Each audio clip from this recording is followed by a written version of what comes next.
Well, it sounds like a problem that happens in far-off places and happens to people you will never know. But experts claim that human trafficking impacts people right here in the United States, perhaps even in Virginia. Sara Pomeroy is with the Richmond Justice Initiative. It's a local group that is fighting against the practice. Sara, thank you for being here.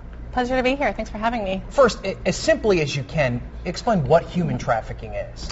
Human trafficking is the illegal trade of human beings for the exploitation of either sexual exploitation or forced labor, more popularly known as modern-day slavery. Right, so these are people that are taken out of their comfort zone and basically used by other people for, in many cases, inappropriate things.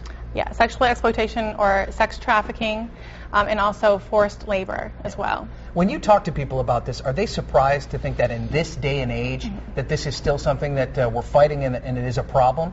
They're shocked. I mean, I really have to explain, that just because fruits and vegetables are sold at the 17th Street Market doesn't mean that slavery doesn't still exist. In fact, there's, and this is a very moderate number, is that approximately 27 million slaves, people are enslaved today around the world. Right.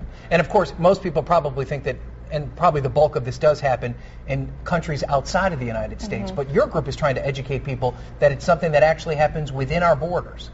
Exactly, yeah. According to the Department of State, approximately 17,500 foreign nationals are trafficked into the United States each year for the purpose of human trafficking.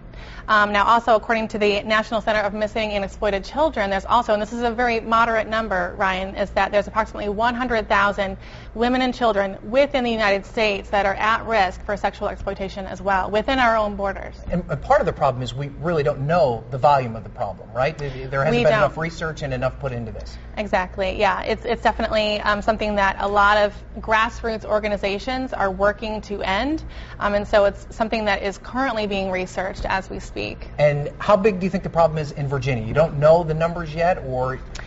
Yeah, the difficulty is that there's no comprehensive law against human trafficking on a state level in Virginia.